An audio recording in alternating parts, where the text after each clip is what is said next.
Bien-aimés, vous tous les uns envers les autres, prenez l'humilité comme tenue de service. En effet, Dieu s'oppose aux orgueilleux, aux humbles, il accorde sa grâce. Abaissez-vous donc sous la main puissante de Dieu, puisqu'il vous élève en temps voulu. Déchargez-vous sur lui de tous vos soucis, puisqu'il prend soin de vous.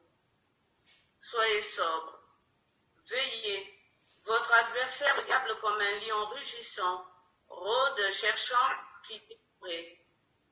Résistez-lui avec la force de la foi, car vous savez que tous vos frères, de par le monde, sont en but aux mêmes souffrances. Après que vous aurez souffert un peu de temps, le Dieu de toute grâce, lui qui dans le Christ Jésus vous a appelé à sa gloire éternelle, vous rétablira lui-même, vous affermira, vous fortifiera, vous rendra inébranlable. À lui la souveraineté pour les siècles. Amen.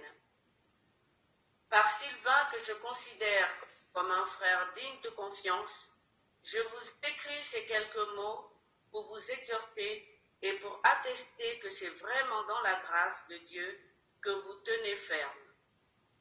La communauté qui est à Babylone, choisie comme vous par Dieu, vous salue, ainsi que Marc, mon fils. Saluez-vous les uns les autres par un baiser fraternel. Paix à vous tous qui êtes dans le Christ. Parole du Seigneur. Nous rendons grâce à Dieu. L'amour du Seigneur, à jamais je le chante, et sa fidélité d'âge en âge. L'amour du Seigneur, à jamais je le chante, et sa fidélité d'âge en âge. L'amour du Seigneur sans fin, je le chante. Ta fidélité, je l'annonce d'âge en âge. Je le dis, c'est un amour bâti pour toujours. Ta fidélité est plus stable que les cieux. L'amour du Seigneur, à jamais je le chante, et sa fidélité d'âge en âge. Que les cieux rendent grâce pour ta merveille, Seigneur, et l'assemblée des saints pour ta fidélité. Qui donc là-haut est comparable au Seigneur? Qui d'entre les dieux est semblable au Seigneur? L'amour du Seigneur, à jamais je le chante, et sa fidélité d'âge en âge. Heureux le peuple qui connaît l'ovation. Seigneur, il marche à la lumière de ta face. Tout le jour à ton nom il danse de joie, fier de ton juste pouvoir. L'amour du Seigneur, à jamais je le chante, et ta fidélité d'âge en âge. Alléluia, Alléluia, Alléluia. Nous proclamons un Messie crucifié, il est puissance de Dieu et sagesse de Dieu. Alléluia, Alléluia, Alléluia.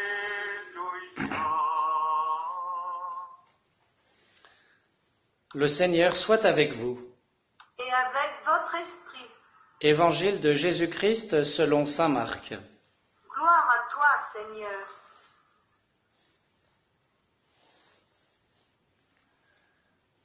En ce temps-là, Jésus ressuscité se manifesta aux 11 apôtres et leur dit : Allez dans le monde entier, proclamez l'évangile à toute la création. Celui qui croira et sera baptisé sera sauvé. Celui qui refusera de croire sera condamné. Voici les signes qui accompagneront ceux qui deviendront croyants. En mon nom, ils expulseront les démons. Ils parleront en langue nouvelle. Ils prendront des serpents dans leurs mains, et s'ils boivent un poison mortel, il ne leur fera pas de mal. Ils imposeront les mains aux malades, et les malades s'en trouveront bien. Le Seigneur Jésus, après leur avoir parlé, fut enlevé au ciel et s'assit à la droite de Dieu. Quant à eux, ils s'en allèrent proclamer partout l'Évangile. Le Seigneur travaillait avec eux et confirmait la parole par les signes qui l'accompagnaient. Acclamons la parole de Dieu. Louange à toi, Seigneur Jésus.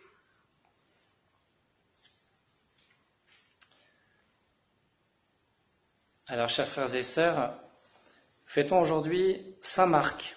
Saint Marc, bien connu donc pour l'évangile qui porte son nom.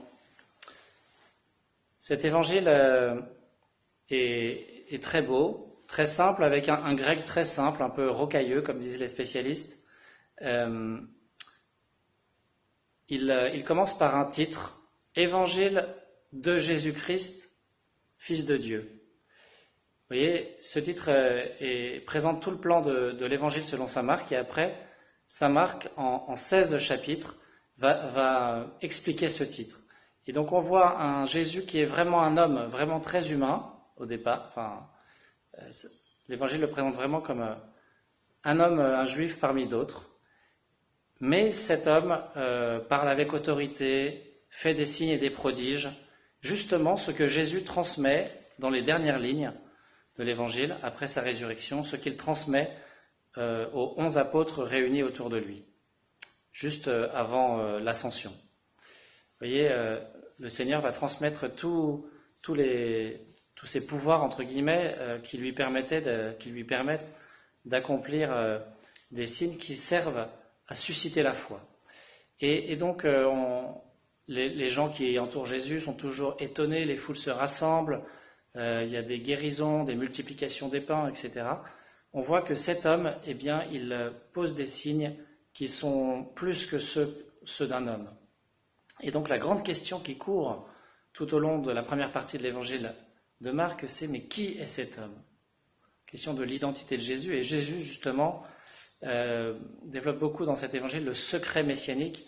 Il ne veut pas trop dire qui il est parce qu'il craint, ce qu'on voit aussi dans d'autres évangiles, que les foules le prennent de force pour en faire leur roi, qu'ils aient une vision trop politique du Messie et pas assez spirituelle. Et ça va crescendo jusqu'en Marc 8, 27, qui est le sommet de l'évangile, où Jésus demande à ses disciples « Et pour vous, qui suis-je » Et Pierre fait cette belle réponse « Tu es le Christ, le Messie de Dieu ». Et à partir de là, donc, Jésus dit qu'effectivement c'est bien ça, que c'est l'Esprit Saint qui lui a inspiré ça.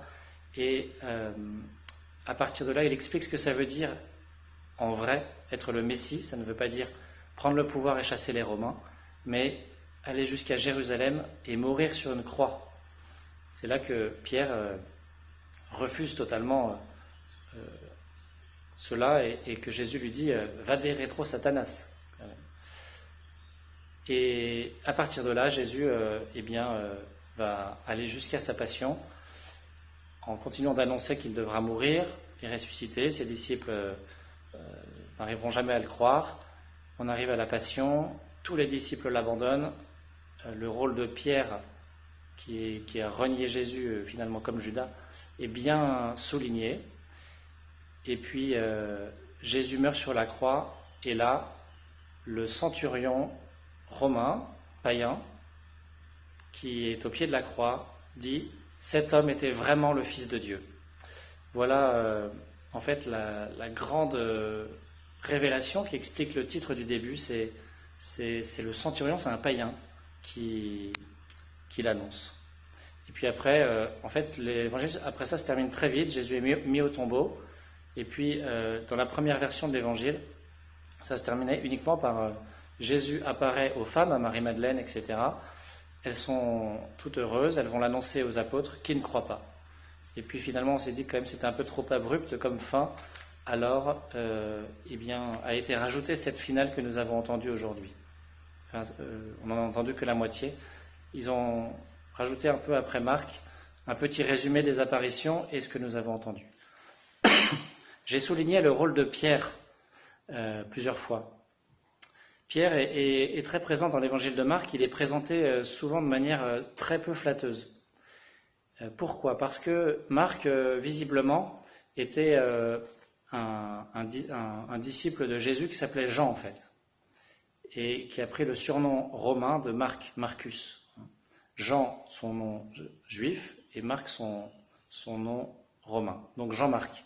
Et Jean-Marc, il apparaît dans les Actes des Apôtres, au chapitre 12, et c'est dans sa maison, dans la maison de sa maman, au Jardin des Oliviers probablement, que Pierre, libéré de prison par un ange, se réfugie auprès de toute la communauté. Et quand Paul et Barnabé sont envoyés à Antioche, Jean-Marc les accompagne. Et puis après, il va les accompagner aussi dans leur premier voyage missionnaire. Donc Marc, c'est un compagnon de Paul, et c'est le cousin de Barnabé. Et puis, en fait, il va se disputer avec Paul. Les deux, probablement, devaient avoir un caractère assez bien trempé. Pour Paul, on en est sûr. Et donc, il va retourner à Jérusalem. Et d'ailleurs, Paul lui en voudra un peu. Et là, il s'attache à Pierre, finalement. Et il va accompagner Pierre jusqu'à Rome. Et donc, il va entendre pendant des années la prédication de Pierre. Pierre va lui raconter toutes les années passées auprès de Jésus, les 3 années de ministère public. Pierre va lui raconter à quel point il a été complètement nul pendant toutes ces années-là. Comment il n'a rien compris, pas vu que Jésus était le Fils de Dieu, que lorsqu'il a réussi à l'affirmer en Marc 8, 27, en fait, c'est l'Esprit Saint qui lui avait dit, et qui avait parlé par sa bouche sans qu'il se rende bien compte de ce qu'il disait, etc., etc. Et il va beaucoup insister, Pierre, sur comment il a trahi le Seigneur. Et ça, Marc va prendre des notes et va, à partir de ça, va en faire son évangile. Pierre sera martyrisé en 64, a priori, sous Néron. Et là, la tradition dit que Marc, qui lui n'a pas péri dans la persécution, eh bien, est reparti et a fondé l'église d'Alexandrie. L'église d'Alexandrie, l'église égyptienne, en fait, les Coptes, eh bien, se rattache à Saint Marc. Marc est mort a priori là, et son corps était conservé en Égypte jusqu'à l'invasion arabe musulmane, et finalement les chrétiens, quelques temps plus tard, ont réussi à extraire le corps de Marc et à le ramener à Venise. Donc c'est les Vénitiens en fait qui ont piqué le corps de Marc. Ils ont réussi à le faire sortir du port d'Alexandrie, je pense. Je ne sais pas si c'est un port en fait. En mettant son corps sous des morceaux de porc, parce que tous les bateaux étaient fouillés et les musulmans, quand il y avait du porc, ils n'y touchaient pas. Donc ça a permis au corps de Marc d'arriver à Venise, ce qui a donné la cathédrale et la place Saint-Marc. Voilà pour l'histoire de Marc. Et un dernier mot, je trouve que c'est très beau de voir comme la parole de Dieu nous rejoint. Voyez, déchargez-vous sur Dieu de tous vos soucis puisqu'il prend soin de vous. Voilà une parole qu'il est bon d'entendre ces jours-ci. Et puis la suite, résistez au diable avec la force de la foi, car vous savez que tous vos frères de par le monde sont en butte aux mêmes souffrances. Et oui, nous sommes la moitié de l'humanité enfermée à la maison. Vous voyez, on partage tous cet état d'enfermement, pas normal. Eh bien, nous sommes en communion les uns avec les autres. Nous sommes 2 milliards de chrétiens, nous sommes 7 milliards d'êtres humains. Eh bien, nous partageons tout cela, prions les uns pour les autres, avec cet encouragement de Pierre. Après que vous aurez souffert un peu de temps, le Dieu de toute grâce vous rétablira lui-même, vous affermira, vous fortifiera, vous rendra inébranlable. Voilà notre espérance, chers frères et sœurs, non pas un bien-être humain et matériel, mais la certitude que Dieu s'occupe de nous à chaque instant et qu'il nous attend au ciel. Amen.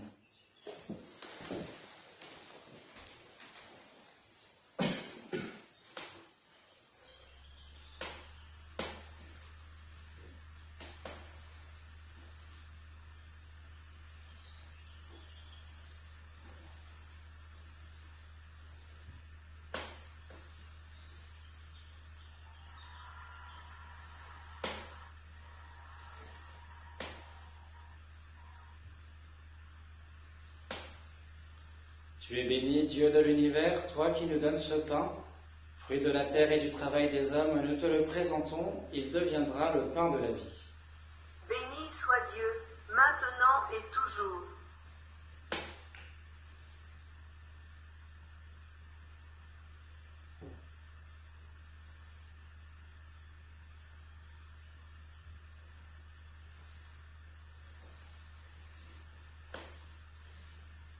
Tu es béni, Dieu de l'univers, toi qui nous donnes ce vin, fruit de la vigne et du travail des hommes, nous te le présentons, il deviendra le vin du royaume éternel.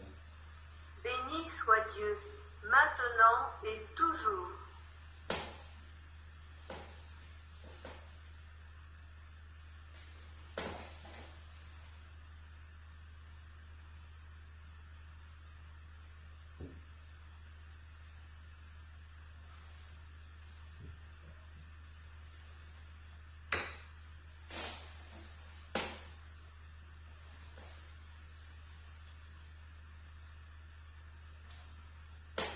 Prions ensemble au moment d'offrir le sacrifice de toute l'Église.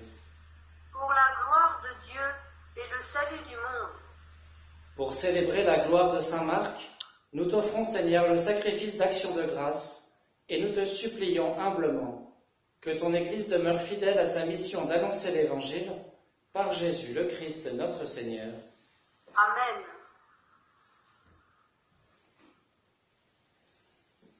Le Seigneur soit avec vous.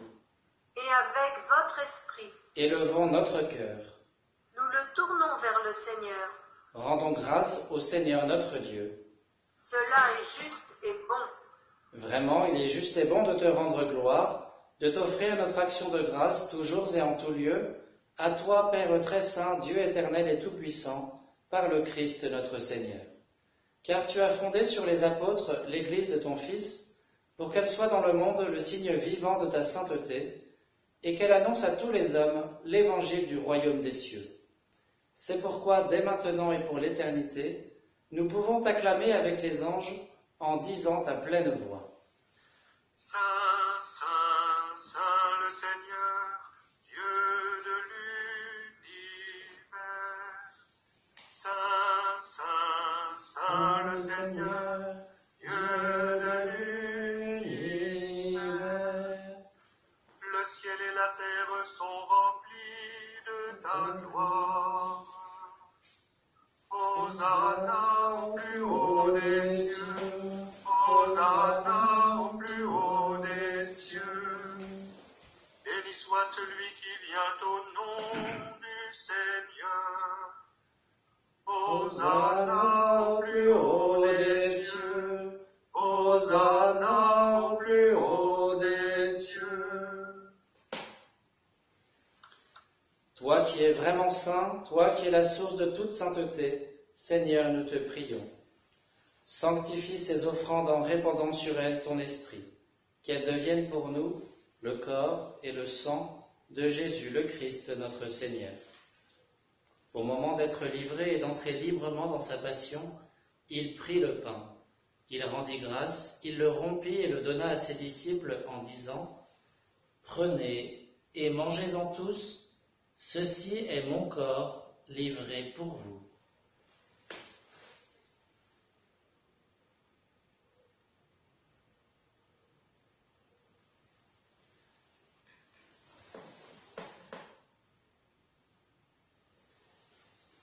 De même, à la fin du repas, il prit la coupe.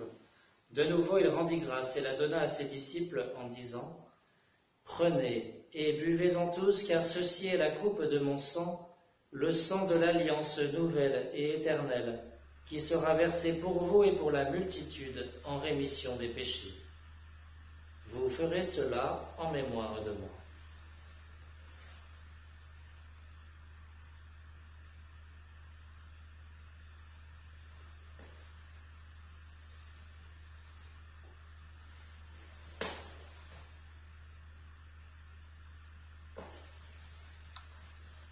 Proclamons le mystère de la foi. Gloire à toi qui étais mort, gloire à toi qui es vivant, notre Sauveur et notre Dieu,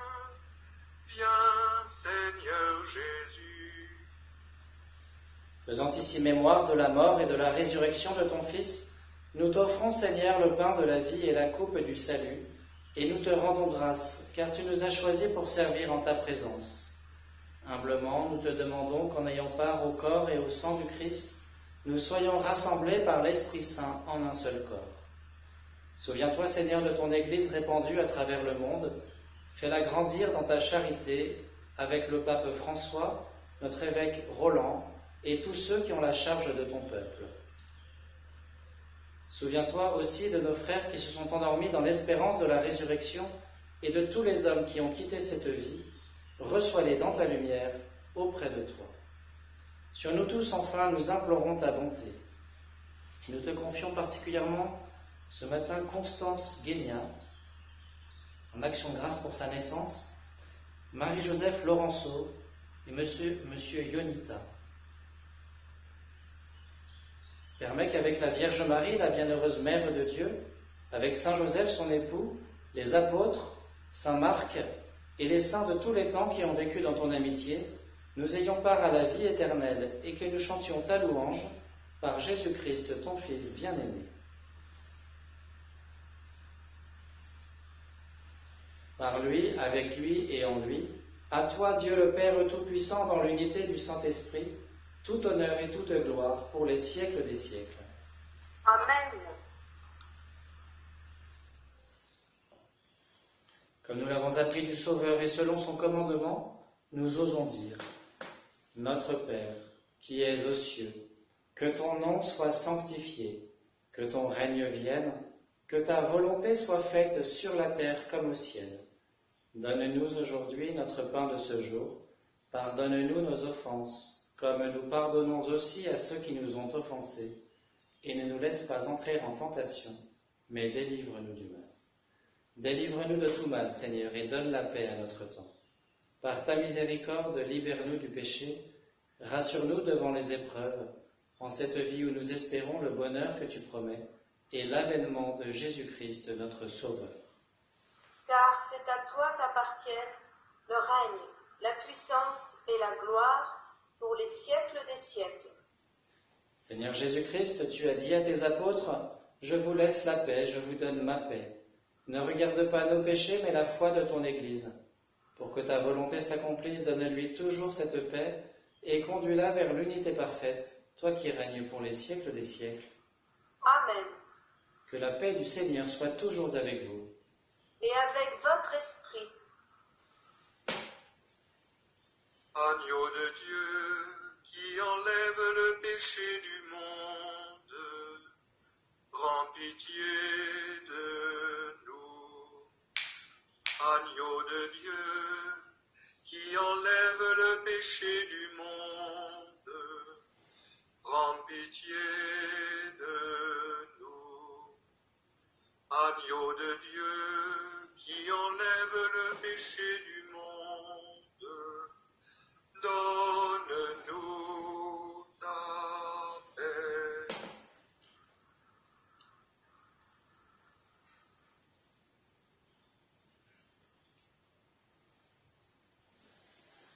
Heureux les invités au repas du Seigneur, voici l'agneau de Dieu qui enlève le péché du monde. Seigneur, je ne suis pas digne de te recevoir, mais dis seulement une parole et je serai guéri.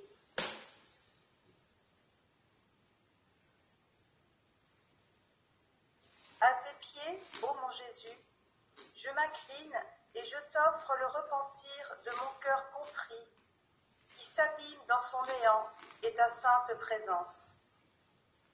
Je t'adore dans le saint sacrement de ton amour, désireux de te recevoir dans la pauvre demeure que mon cœur t'offre. En attente du bonheur de la communion sacramentelle, je veux te posséder en esprit. Viens à moi, ô mon Jésus, pour la vie et pour la mort. Que ton amour enflamme tout mon être, pour la vie et la mort. Je crois en toi, j'espère en toi, je t'aime. Ainsi soit-il.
Je suis avec vous tous les jours, dit le Seigneur Jésus, jusqu'à la fin des temps. Prions le Seigneur. Permets, Dieu Tout-Puissant, que le sacrement reçu à ton autel nous sanctifie, qu'il nous donne de croire plus fermement à la bonne nouvelle que saint Marc nous a transmise, par Jésus le Christ notre Seigneur. Amen. Le Seigneur soit avec vous. Et avec votre esprit. Que Dieu Tout-Puissant vous bénisse, le Père, le Fils et le Saint-Esprit. Amen. Allez dans la paix du Christ. Nous rendons grâce à Dieu. Regina Celi letare, alleluia. Quia quem eroisti portare, alleluia. Resurrexit sicut dixit, alleluia. Ora pro nobis Deum, alleluia.